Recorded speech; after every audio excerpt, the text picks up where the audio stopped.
Œuvre de Maria Valtorta, tome 4, chapitre 276, intitulé L'homme cupide et la parabole du riche insensé. Les inquiétudes et la vigilance chez les serviteurs de Dieu. Le 10 septembre 1945. Jésus se trouve sur l'une des collines de la rive occidentale du lac. À ses yeux apparaissent les villes et les villages éparses sur les côtes de ces deux rives, mais juste au-dessous de la colline se trouvent Magdala et Tibériade, la première avec son quartier riche, aux nombreux jardins, nettement séparé des pauvres maisons de pêcheurs, de paysans et du menu peuple par un petit torrent tout à fait sec en ce moment. L'autre, qui n'est que splendeur partout, ignorant de tout ce qui est misère et décadence, et qui rit, belle et toute neuve au soleil, en face du lac. Entre ces deux villes se trouvent des jardins potagers, peu nombreux mais bien tenus, de la plaine étroite, puis des oliviers qui montent à l'assaut des collines. Derrière Jésus, on voit de ce sommet le col du mont des Béatitudes, au pied duquel passe la grande route qui va de la Méditerranée à Tibériade. C'est peut-être en raison de cette voie principale très fréquentée que Jésus a choisi cette localité à laquelle beaucoup de gens peuvent accéder des nombreuses villes du lac ou de l'intérieur de la Galilée, et d'où, le soir, il est facile de rentrer chez soi ou de trouver de l'hospitalité dans beaucoup de villages. En outre, la chaleur est tempérée par l'altitude et par des arbres de haute futaie qui, au sommet, ont pris la place des oliviers. Il y a en effet beaucoup de monde, en plus des apôtres et des disciples. Certains ont besoin de Jésus pour leur santé ou pour des conseils. D'autres sont venus par curiosité ou encore ont amené des amis ou sont venus pour faire comme les autres. Une foule, en somme. La saison n'est plus sous l'influence de la canicule, mais elle tend aux grâces languissantes de l'automne et invite plus que jamais à se mettre en route à la recherche du Maître. Jésus a déjà guéri les malades et parlé aux gens, et certainement sur le thème des richesses injustes et de la nécessité pour tous de s'en détacher pour gagner le ciel. C'est même indispensable pour qui veut être son disciple. Et maintenant, il est en train de répondre aux questions de tel ou tel des disciples riches qui sont un peu troublés par cette exigence. Le scribe Jean dit: Dois-je donc détruire ce que je possède en dépouillant les miens? Non. Dieu t'a donné des biens.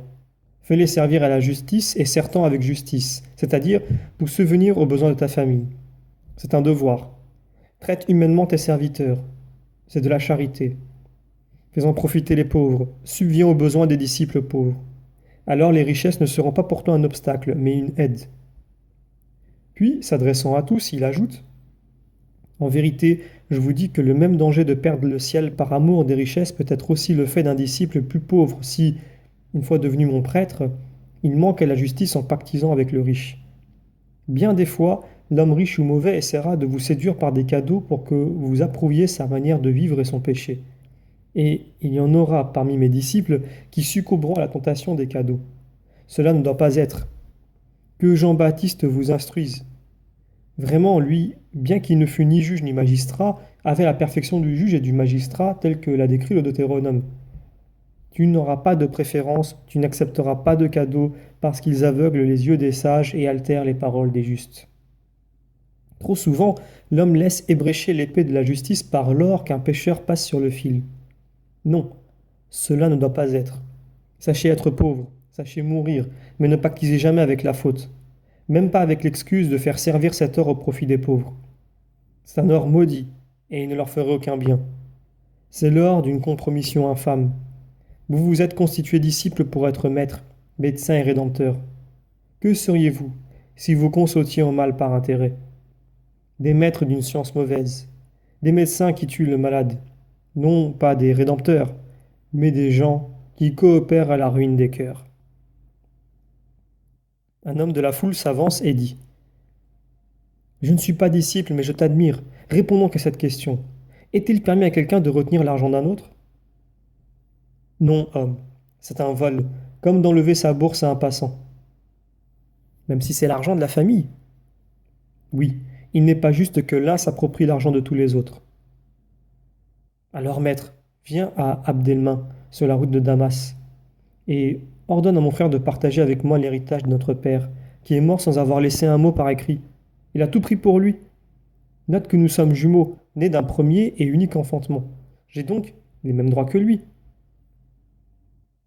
Jésus le regarde et dit: C'est une situation pénible et il est certain que ton frère n'agit pas bien. Mais tout ce que je peux faire, c'est de prier pour toi et davantage pour lui afin qu'il se convertisse et de venir dans ton village pour évangéliser et toucher aussi son cœur. Le chemin ne me rébute pas si je peux mettre la paix entre vous. L'homme, furieux, bondit.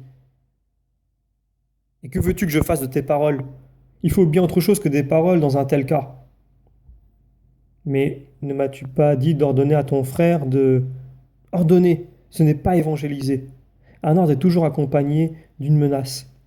Menace-le de le frapper dans sa personne s'il ne me donne pas ce qui m'appartient. Tu peux le faire. Comme tu donnes la santé, tu peux donner la maladie. Homme, je suis venu pour convertir, pas pour frapper. Mais si tu as foi dans mes paroles, tu trouveras la paix. Quelle parole? Je t'ai dit que je prierai pour toi et pour ton frère, pour que tu sois consolé et que lui se convertisse. Des histoires, des histoires. Je n'ai pas la naïveté d'y croire. Viens et ordonne. Jésus, qui était doux et patient, se fait imposant et sévère. Il se redresse. Auparavant, il se tenait un peu penché sur le petit homme corpulent et enflammé de colère, et il dit, Homme, qui m'a établi juge et arbitre entre vous? Personne. Mais pour faire disparaître un désaccord entre deux frères, j'acceptais de venir remplir ma mission de pacificateur et de rédempteur, et si tu avais cru à mes paroles, en revenant à Abdelmain, tu aurais trouvé ton frère déjà converti. Tu ne sais pas croire, et tu n'obtiendras pas ce miracle. Toi, si tu avais pu mettre en premier la main sur le trésor, tu l'aurais gardé en privant ton frère parce qu'en vérité, si vous êtes nés jumeaux, vous avez aussi des passions jumelles, et toi, comme ton frère, vous avez un seul amour, l'or, et une seule foi, l'or. Reste donc avec ta foi. Adieu. L'homme s'en va en maudissant, au grand scandale de la foule qui voudrait le punir. Mais Jésus s'y oppose. Laissez-le partir. Pourquoi voulez-vous vous salir les mains en frappant une brute? Moi je lui pardonne parce qu'il est possédé par le démon de l'or qui fait de lui un dévoyé. Faites-en autant, vous aussi. Prions plutôt pour ce malheureux afin qu'il redevienne un homme à l'âme belle de liberté. C'est vrai, même son visage est devenu horrible sous l'effet de sa cupidité. Tu as vu? Se demandent l'un à l'autre les disciples et ceux qui étaient près de l'homme agressif. C'est vrai, c'est vrai. Il ne ressemblait plus à celui qu'il était avant. Oui. Quand ensuite il a repoussé le maître, pour un peu il l'aurait frappé tout en le maudissant. Son visage est devenu celui d'un démon. D'un démon tentateur. Il voulait pousser le maître à la méchanceté. Écoutez, dit Jésus. Vraiment, les altérations de l'âme se reflètent sur le visage. C'est comme si le démon affleurait à la surface de celui qu'il possède. Rares sont ceux qui, étant des démons par leurs actes ou leur attitude, ne trahissent pas ce qu'ils sont. Et ces hommes peu nombreux sont parfaits dans le mal et parfaitement possédés. Le visage du juste, au contraire, est toujours beau, même s'il est matériellement difforme, par suite d'une beauté surnaturelle qui se répand de l'intérieur sur l'extérieur. Et ce n'est pas par manière de parler, mais les faits le prouvent. Nous observons même chez l'homme pur de tout vice une certaine fraîcheur de la chair. L'homme est en nous, l'âme est en nous, et nous possède tout entier. Les puanteurs d'une âme corrompue corrompent même la chair, alors que les parfums d'une âme pure la préservent. L'âme corrompue pousse la chair à des péchés obscènes, et ces derniers vieillissent et déforment. L'âme pure pousse la chair à une vie pure, et cela conserve la fraîcheur et communique la majesté. Faites en sorte que la pure jeunesse de l'esprit demeure en vous, ou qu'elle ressuscite si elle est déjà perdue, et veillez à vous garder de toute cupidité, que ce soit des sens ou du pouvoir. La vie de l'homme ne dépend pas de l'abondance des biens qu'il possède. Ni cette vie, ni encore moins l'autre, celle qui est éternelle, mais de sa manière de vivre. Et avec la vie, le bonheur de cette terre et du ciel. Car le vicieux n'est jamais heureux, réellement heureux. Alors que l'homme vertueux est toujours heureux d'une céleste allégresse, même s'il est pauvre et seul. La mort même ne l'impressionne pas, parce qu'il n'a pas de faute ni de remords qui lui fassent craindre la rencontre avec Dieu et qui n'a pas de regret pour ce qu'il laisse sur la terre. Il sait que c'est au ciel que se trouve son trésor, et comme quelqu'un qui va prendre possession de l'héritage qui lui revient et d'un héritage saint, il s'en va joyeux, empressé, à la rencontre de la mort qui lui ouvre les portes du royaume où se trouve son trésor. Faites-vous tout de suite votre trésor. Commencez-le dès votre jeunesse, vous qui êtes jeunes. Travaillez inlassablement, vous les plus âgés, qui, en raison de votre âge, êtes plus près de la mort. Mais puisque la mort est une échéance inconnue et que souvent l'enfant tombe avant le vieillard, ne renvoyez pas au lendemain le travail de vous constituer un trésor de vertu et de bonnes œuvres pour l'autre vie. de peur que la mort ne vous atteigne sans que vous ayez mis de côté un trésor pour le ciel. Nombreux sont ceux qui disent: Oh, je suis jeune et fort, pour le moment je jouis sur la terre, plus tard je me convertirai. Grande erreur. Écoutez cette parabole.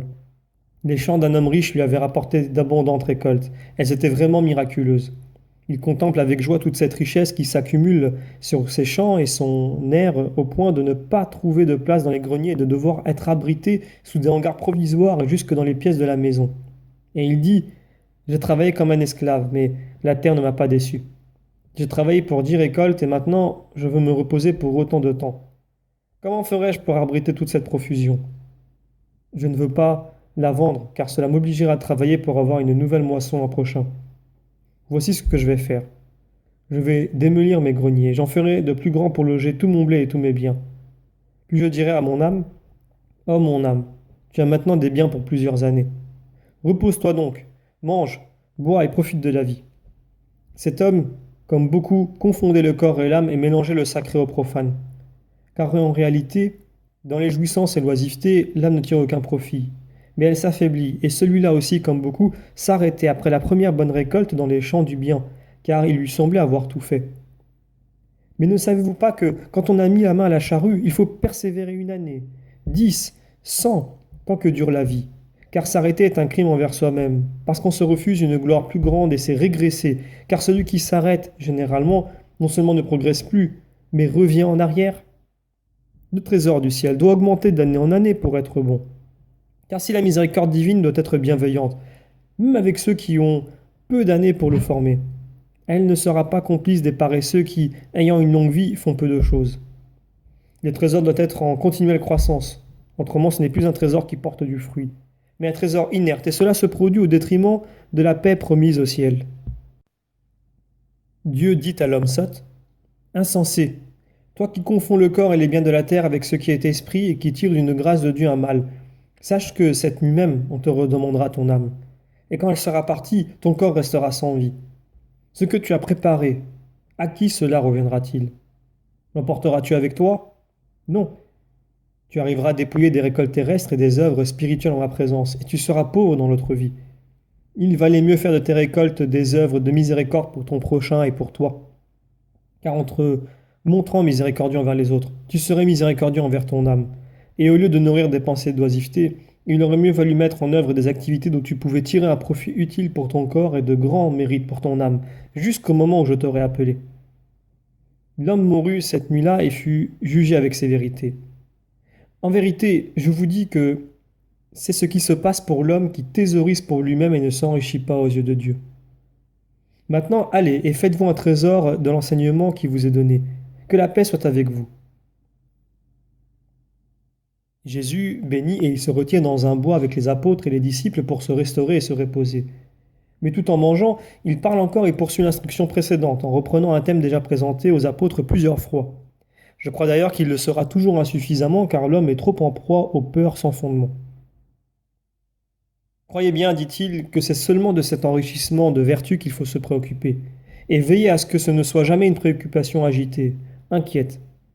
Le bien est l'ennemi des inquiétudes, des peurs, des empressements qui se ressentent encore trop de la cupidité, de la jalousie, des méfiances humaines. Que votre travail soit constant, confiant, paisible, sans brusques départs et brusques arrêts. C'est ce que font les onagres sauvages, mais personne ne les utilise, à moins d'être fou, pour cheminer en sécurité. Soyez paisible dans les victoires, paisible dans les défaites. Même le chagrin pour une erreur commise, qui vous afflige parce que, par cette erreur, vous avez déplu à Dieu, doit être paisible, réconforté par l'humilité et la confiance. L'accablement, la rancœur envers soi-même est toujours l'indice de l'orgueil et même du manque de confiance. Si quelqu'un est humble, il sait qu'il est un pauvre homme sujet aux misères de la chair qui parfois triomphe. Si quelqu'un est humble, il a confiance non pas tant en lui-même qu'en Dieu, et il reste calme même dans les défaites en disant: Pardonne-moi, Père. Je sais que tu connais ma faiblesse qui parfois l'emporte. Je crois que tu as pitié de moi. J'ai la ferme confiance que tu m'aideras à l'avenir encore plus qu'auparavant, bien que je te donne si peu de satisfaction. Et ne soyez ni indifférents ni avares des biens de Dieu. Donnez de ce que vous avez en fait de sagesse et de vertu. Soyez actifs en matière spirituelle comme les hommes le sont pour les choses de la chair. En ce qui concerne la chair, n'imitez pas les gens du monde qui ne cessent de trembler pour leur lendemain, par peur qu'il leur manque le superflu, que la maladie arrive, que la mort survienne, que leurs ennemis puissent leur nuire et d'autres drames. Dieu sait de quoi vous avez besoin. Ne craignez donc pas pour le lendemain. Libérez-vous des peurs, plus lourdes que les chaînes des galériens. Ne vous mettez pas en peine pour votre vie, ni pour la nourriture, ni pour la boisson, ni pour le vêtement. La vie de l'âme vaut plus que celle du corps, et le corps plus que le vêtement. Car c'est par le corps et non par le vêtement que vous vivez, et que par la mortification du corps, vous aidez l'âme à obtenir la vie éternelle. Dieu sait jusqu'à quand il laissera votre âme dans votre corps, et jusqu'à ce moment-là, il vous donnera tout le nécessaire. Il le donne aux corbeaux, ces animaux impurs qui se repaissent de cadavres et qui tiennent leur raison d'exister justement de cette fonction qui est la leur, de nous débarrasser des corps en putréfaction. Alors, ne vous la donnera-t-il pas à vous aussi? Eux, ils n'ont pas de locaux pour les vivre, ni de greniers, et pourtant Dieu les nourrit. Vous, vous êtes des hommes et non des corbeaux. Actuellement d'ailleurs, vous êtes la fleur des hommes, puisque vous êtes les disciples du Maître, les évangélisateurs du monde, les serviteurs de Dieu. Et pouvez-vous penser que Dieu, qui prend soin des lys des vallées, les fait croître et les revêt d'un vêtement plus beau que n'en a eu Salomon, sans qu'il fasse d'autre travail que parfumer en adorant? Croyez-vous qu'il puisse vous oublier même pour le vêtement? Vous ne pouvez ajouter par vous-même une dent à votre bouche dégarnie, ni allonger d'un pouce une jambe raccourcie, ni rendre l'acuité à une vue brouillée. Or, si vous ne pouvez pas le faire, pouvez-vous penser pouvoir éloigner de vous la misère et la maladie et faire sortir de la nourriture de la poussière? Cela vous est impossible. Mais ne soyez pas des gens de peu de foi. Vous aurez toujours ce qui vous est nécessaire. Ne vous mettez pas en peine comme les gens du monde qui se donnent du mal pour pourvoir à leur plaisir. Vous avez votre Père qui sait de quoi vous avez besoin. Vous devez seulement chercher, et que ce soit le premier de vos soucis, le royaume de Dieu et sa justice, et tout le reste vous sera donné en plus. Ne craignez pas, vous qui êtes de mon petit troupeau. Il a plu à mon Père de vous appeler au royaume pour que vous possédiez ce royaume. Vous pouvez donc y aspirer et aider le Père par votre bonne volonté et votre sainte activité. Vendez vos biens. Faites-en l'aumône si vous êtes seul. Donnez à votre famille les moyens d'existence qui compensent votre abandon de la maison pour me suivre, car il est juste de ne pas enlever leur pain aux enfants et aux épouses. Et si vous ne pouvez sacrifier les richesses en argent, sacrifiez les richesses en affection. Elles aussi sont une monnaie que Dieu estime pour ce qu'elles sont. De l'or plus pur que tout autre, des perles plus précieuses que celles qui sont arrachées aux mers, et des rubis plus rares que ceux des entrailles de la terre. Car renoncer à sa famille pour moi, c'est faire preuve d'une charité plus parfaite que de l'or sans un atome impur. C'est une perle faite de larmes, un rubis fait du sang qui gémit de la blessure du cœur, déchiré par la séparation d'avec son père et sa mère, son épouse et ses enfants. Mais ces bourses ne s'usent pas. Ce trésor ne s'amoindrit jamais. Les voleurs ne pénètrent pas au ciel. Le ver ne ronge pas ce qui a été déposé. Et ayez le ciel dans votre cœur, et votre cœur au ciel, près de votre trésor. Car le cœur, chez l'homme bon comme chez le méchant, est là où se trouve ce qui vous semble votre cher trésor. Car de même que le cœur est là où se trouve le trésor, au ciel, ainsi le trésor est là où se trouve le cœur, c'est-à-dire en vous. Ou mieux, le trésor est dans le cœur, et avec le trésor des saints se trouve dans le cœur le ciel des saints. Soyez toujours prêts comme un homme sur le point de partir en voyage ou qui attend son maître. Vous êtes les serviteurs du Maître Dieu. À toute heure, il peut vous appeler là où il est, ou bien venir là où vous êtes. Soyez donc toujours prêts à partir ou à lui faire honneur. La taille sainte de la ceinture de voyage ou de travail et la lampe allumée à la main. Au sortir d'une fête de noces avec quelqu'un qui vous a précédé dans les cieux ou dans la consécration à Dieu sur la terre, Dieu peut se souvenir de vous qui attendez et peut dire « Allons chez Étienne ou chez Jean, ou bien chez Jacques et chez Pierre. » Et Dieu est rapide pour venir ou pour dire « Viens ». Soyez donc prêts à lui ouvrir la porte quand il arrivera, ou à partir s'il vous appelle. Bienheureux ces serviteurs que le Maître, à son arrivée, trouvera en train de veiller. En vérité, pour les récompenser de leur attente fidèle, il passera sa ceinture à son vêtement, et après les avoir fait asseoir à table, il se mettra à les servir. Il peut venir à la première veille, comme à la seconde ou à la troisième. Vous l'ignorez. Soyez donc toujours vigilants. Et bienheureux si vous l'êtes et que le Maître vous trouve ainsi. Ne vous leurrez pas vous-même en disant « On a bien le temps, cette nuit ne viendra pas ». Il vous en arriverait du mal. Vous ne savez pas. Si l'on savait quand le voleur va venir, on ne laisserait pas sa maison sans surveillance pour que le brigand puisse en forcer la porte ou les coffres forts. Vous aussi, soyez prêts, car au moment où vous y penserez le moins, le Fils de l'homme viendra en disant, voici l'heure. Pierre, qui a été jusqu'à oublier de finir son repas pour écouter le Seigneur, demande lorsqu'il voit que Jésus se tait, ce que tu dis, c'est pour nous ou pour tous? C'est pour vous et pour tous. Mais c'est surtout pour vous, car vous êtes comme des intendants placés par le maître à la tête des serviteurs et vous êtes doublement obligés d'être prêts, à la fois comme intendant et comme simple fidèle. Que doit être l'intendant placé par le maître à la tête de ses serviteurs pour donner à chacun sa juste part au moment voulu? Il doit être avisé et fidèle, pour accomplir son propre devoir, pour faire accomplir à ceux qui sont au-dessous de qui leur propre, de lui leur propre devoir. Autrement, les intérêts du maître en souffriraient, car il paie l'intendant pour qu'il agisse en son nom et veille sur ses intérêts en son absence. Bienheureux le serviteur que le maître, en revenant chez lui, trouve en train d'agir avec fidélité, habileté et justice.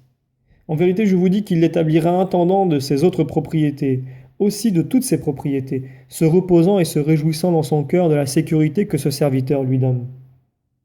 Mais si ce serviteur dit « Ah, c'est bien, le maître est très loin et il m'a écrit que son retour sera retardé. Je peux donc faire ce que bon me semble, puis, quand je verrai que son retour est proche, j'y pourvoirai. » Et il se mettra à manger et à boire au point d'en être ivre, et à donner des ordres d'ivrogne. Comme les bons serviteurs qui dépendent de lui refusent de les exécuter pour ne pas faire du tort à leur maître, ils se mettent à battre les serviteurs et les servantes jusqu'à les rendre malades et languissants. Il croit être heureux et il dit « Je savoure enfin ce que c'est qu'être maître et craint de tous. » Mais que lui arrivera-t-il? Le maître viendra au moment où il s'y attend le moins, et il le surprendra justement en train d'empocher l'argent ou de corrompre quelques serviteurs parmi les plus faibles. Alors je vous le dis, le maître le chassera de sa place d'intendant et jusque des rangs de ses serviteurs, car il n'est pas permis de garder les infidèles et les traîtres parmi des serviteurs honnêtes. Et il sera d'autant plus puni que le maître l'avait davantage aimé et instruit. Car plus on connaît la volonté et la pensée du maître, plus on est tenu de l'accomplir avec exactitude. S'il n'agit pas comme le maître le lui a expliqué, en détail comme un nul autre, il recevra de nombreux coups, alors qu'un serviteur de second rang qui est bien peu au courant et se trompe en croyant bien faire sera moins puni. À qui on a beaucoup donné, il sera beaucoup demandé. Celui qui a été chargé de beaucoup devra rendre beaucoup, car mes intendants devront rendre compte même de l'âme d'un bébé d'une heure. Être choisi par moi n'est pas un frais repos dans un bosquet fleuri. Je suis venu apporter le feu sur la terre, et que puis-je désirer, sinon qu'il s'embrase? Aussi, je m'épuise et je veux que vous vous épuisiez jusqu'à la mort, et jusqu'à ce que toute la terre soit un brasier de feu céleste. Quant à moi, je dois être baptisé d'un baptême, et comme je serai angoissé tant qu'il ne sera pas accompli, vous ne vous demandez pas pourquoi? Parce que, par ce baptême, je pourrai faire de vous des porteurs de feu, des agitateurs qui agiront dans toutes et contre toutes les couches de la société pour en faire une unique réalité, le troupeau du Christ. Croyez-vous que je sois venu apporter la paix sur la terre, et selon la manière de voir de la terre? Non. Mais au contraire, la discorde et la désunion. Car désormais, et jusqu'à ce que toute la terre soit un unique troupeau, sur 5 membres d'une maison, 2 s'opposeront à 3. Le père sera contre le fils, et ce dernier contre son père, la mère contre ses filles, et celle-ci contre elle. Et les belles filles et les belles mères auront un motif de plus, de ne pas s'entendre. En effet, il y aura un langage nouveau sur certaines lèvres, et il se produira une sorte de Babel, car un soulèvement profond ébranlera le royaume des affections humaines et surnaturelles. Mais ensuite viendra l'heure où tout s'unifiera, et en une langue nouvelle, qui parleront tous ceux que le Nazaréen aura sauvés. Les eaux des sentiments se purifieront, alors que les scories tomberont au fond et que brilleront à la surface les eaux limpides des lacs célestes. En vérité, me servir n'est pas un repos dans le sens que l'homme donne à ce mot. Cela demande un héroïsme inlassable. Mais je vous le dis, à la fin il y aura Jésus, toujours et encore Jésus, qui scindra son vêtement pour vous servir, puis s'asseyra avec vous à un banquet éternel, et on oubliera fatigue et douleur. Maintenant, puisque plus personne n'est venu à notre recherche, allons vers le lac. Nous nous reposerons à Magdala. Dans le jardin de Marie, sœur de Lazare, il y a place pour tous, et elle a mis sa maison à la disposition du pèlerin et de ses amis. Il n'est pas besoin de vous dire que Marie de Magdala est morte avec son péché et que de son repentir est née Marie, sœur de Lazare, disciple de Jésus de Nazareth. Vous le savez déjà car la nouvelle a couru comme le frémissement du vent dans une forêt. Mais moi je vous dis ce que vous ne savez pas, que tous les biens personnels de Marie sont pour les serviteurs de Dieu et pour les pauvres du Christ. Allons.